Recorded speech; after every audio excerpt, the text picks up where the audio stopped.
What drivers are doing is putting their car in park, leaving the car running, and then going into the store real quick. But coming up, I'll let you know what could happen if you make the same mistake. Due to record temperatures and a high humidity, the Chase Corporate Challenge was shortened to a 2-mile fun run and walk. Facebook says that this new address allows users to report any suspicious emails that they may have received. If you've gotten one, that could mean that these scammers have access to your bank account or other personal information. In the newsroom, I'm Jennifer Lee. Studies have shown that 80% of the business Lubritex gets is from walk-ins after they see the waiver outside the building. For homeowners, this drought can mean a dry, dead lawn. But for farmers, it can mean worse. After taking the North Regional title, the softball team is traveling to Salem, Virginia today for their first World Series appearance since 2007. The ballot workers have found no issues with the new polling system, but others have a different opinion. Clean them up, take them out for some ice cream, maybe a little dinner. I don't know, just hold them a lot. After 4 hours of searching, Mikey is back home and his mother and father can recover together from today's scare. The 2-year-old autistic boy is described as a wanderer and ventured out just a little too far into the heavily wooded area that surrounds their house until Trooper Joe House found him a quarter mile down the road. I heard a scream in the woods and shut my car off, heard it again, and about 100 yards in the woods there he was. Mom just stood up and started crying. She was so excited and she ran right off the porch, and as soon as Trooper House started walking up with Mikey, she ran right up to him, hugged him and grabbed him, and just elated that he's safe and sound.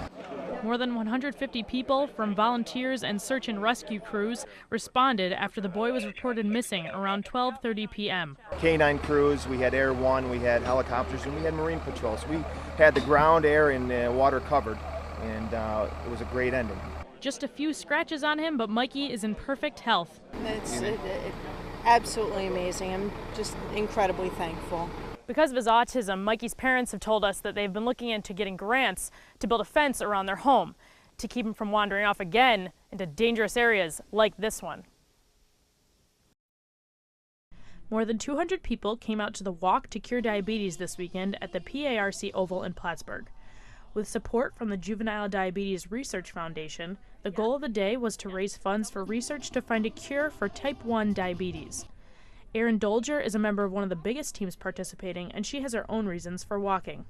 I have type 1 diabetes. My dad is type 1. Lisa, one of my friends, she is type 1, so it's really personal. The family-friendly event provided snacks and refreshments for all participants, and prizes like gift certificates were given away to winners who entered in a raffle. Jill Folsom, the JDRF Government Relations volunteer, also has a special connection for being so involved in the event. My son was diagnosed with type 1 diabetes when he was 5. 2 years later, JDRF came up here to the North Country and started their first walk. Since then, we've moved around quite a bit and just trying to get out the word about type 1 diabetes and the difference between type 1 and type 2. Type 1 diabetes is a lifelong immune disease that stops a person's pancreas from producing insulin, which is a hormone that helps the body get energy from food. With all the support the Northeastern New York chapter has received, their efforts have reached a higher power. We work with the different government congressmen and senators in New York, and then we go down to Washington, D.C. and try to get funding for research. The Walk to Cure Diabetes started in Plattsburgh about 5 years ago, and since then, the awareness of how many people in this area are affected by this disease has increased. You can't tell by looking at a person if they suffer from type 1 diabetes, but since being diagnosed last year, Dolger feels there's a real sense of community.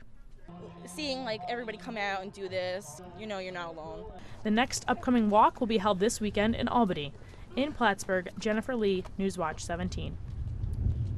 The love stuff for the loss for Plattsburgh as St. James had 11 hits in the game when it ended after only 5 innings of play. Jack Chalosky had only 2 hits for the Hornets. In the AA class semifinals, Cicero North Syracuse defeated the previously unbeaten Ossining 79-51. The game decided more than just who goes to the state finals, but was also a head-to-head matchup for the possible National Player of the Year.